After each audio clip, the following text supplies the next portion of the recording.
Bonjour à tous, donc nous voici pour une nouvelle période de confinement, donc une nouvelle période où on va travailler encore à distance, en espérant qu'elle ne dure pas non plus jusqu'à la fin de l'année, mais pour l'instant on n'en sait trop rien.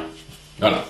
Alors, on est parti pour répondre à la feuille d'exercice. Premier exercice qui est un exercice purement de calcul avec les nombres fractionnaires, hein, avec quelques petits calculs, des multiplications, des soustractions, des additions. Ensuite, un exercice où on utilise ça dans le cadre, pour le coup de la géographie, un dernier, où il y va en plus un petit peu de raisonnement. Alors, on est parti pour le premier calcul. Vous aviez à faire, donc, 49 45e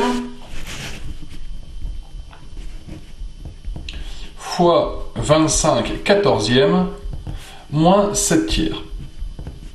Alors, évidemment, le premier calcul à faire, ça va être la multiplication. Mais n'oubliez pas une chose, quand vous faites la multiplication, avant de la faire, pensez bien à simplifier. Alors je vais agrandir un petit peu, qu'on voit un peu mieux ce qui va se passer. Voilà. Quand on va faire la multiplication, on pourrait très bien faire 49 fois 25, et puis 45 fois 14, mais ça vous donner des nombres habitables. Voilà. Franchement, si on peut se débrouiller pour faire le calcul avec des nombres plus petits, ce serait quand même vachement bien. Et on a la possibilité, pour cela, il suffit juste de regarder si on a un nombre au-dessus et un nombre en dessous qui sont dans la même table.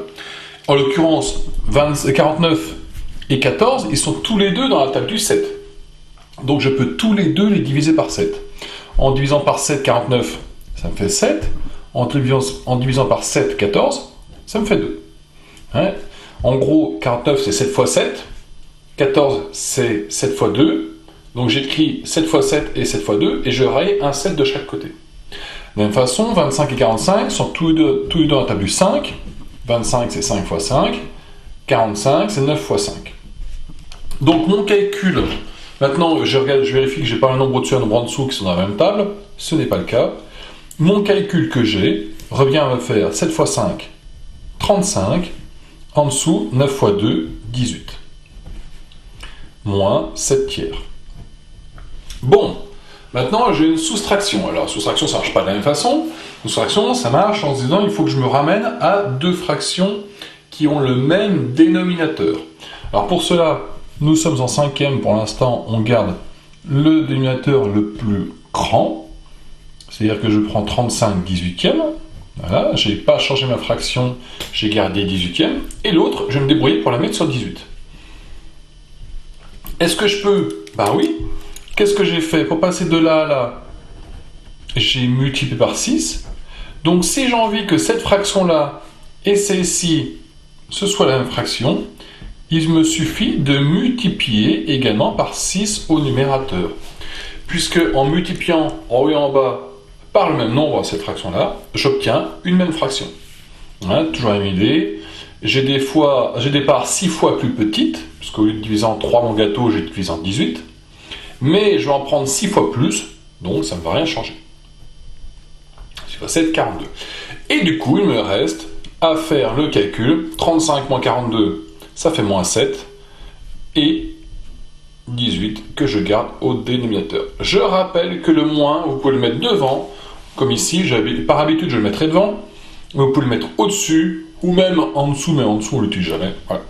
Mais c'est la même chose, que vous mettiez moins 7 sur 18 ou moins 7 sur 18, ça fait le même résultat. Deuxième calcul, 1 demi plus 1 quart fois 5 tiers.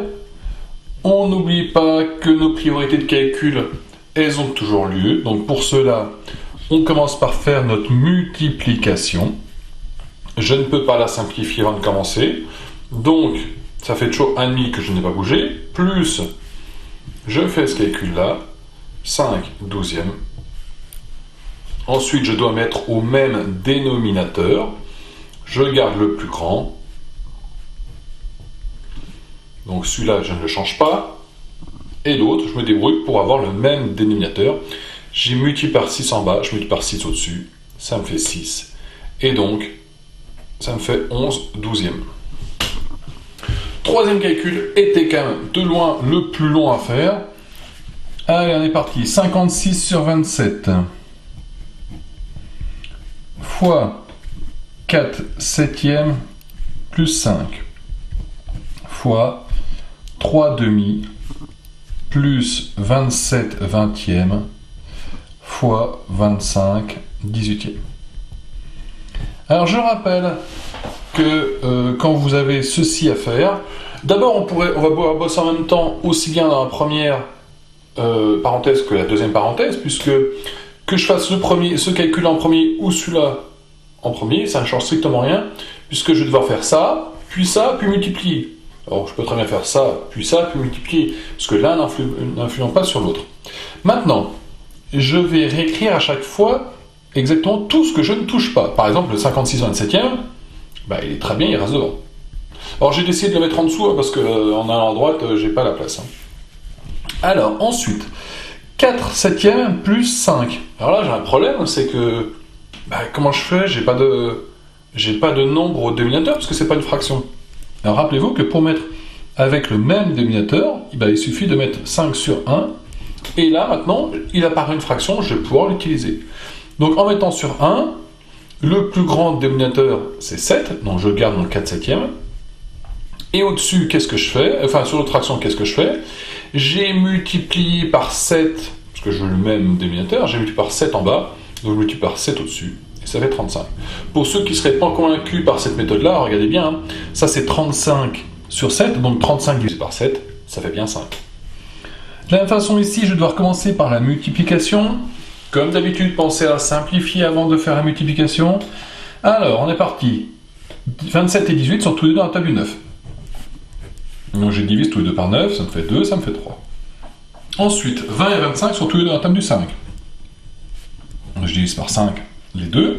Et il me reste 3 demi qui ne bougent pas. Plus, alors je regarde, 5 fois 3, 15. 2 fois 4, 8. Ne soyez pas feignants, on écrit toujours tout. Voilà, ce n'est pas la peine de faire d'un côté le calcul, j'écris d'un côté, de l'autre côté, j'écris l'autre calcul. Non, on écrit tout, les uns à la suite des autres, et comme ça, on ne se plante pas. 56 27e, il n'a pas bougé. Ceci, ben, ça nous fait 4 plus 35, ça fait 39 sur 7. Hein, n'oubliez pas qu'on n'ajoute pas les dénominateurs. Donc j'ai un fois entre les deux. Et ici, alors il va falloir que je mette au même dénominateur. Donc je vais mettre sur 8. Donc là le 15 il ne bouge pas parce que j'ai déjà sur 8. Là en dessous j'ai multiplié par 4. Donc je multiplie par 4 au-dessus.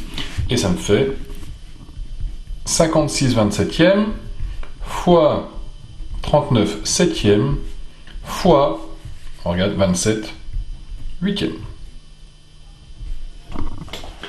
Maintenant, j'ai une grosse multiplication à faire. Si vous lancez comme des bourrins à faire 56 fois 39 fois 27, c'est débile. Ça va marcher, mais à la fin, il faudra vachement simplifier. Alors qu'on va essayer de voir si je peux me trouver avec des simplifications avant de multiplier. Alors, il y en a une qui est évidente. J'ai 27 et 27. Je peux tous les deux les diviser par 27. Bon, autrement dit, ils sont dans la même table, la table du 27. Il va me rester 1 et 1. Bon, je marque ou pas, c'est pareil, puisque le 1 ne va rien changer quand je vais multiplier.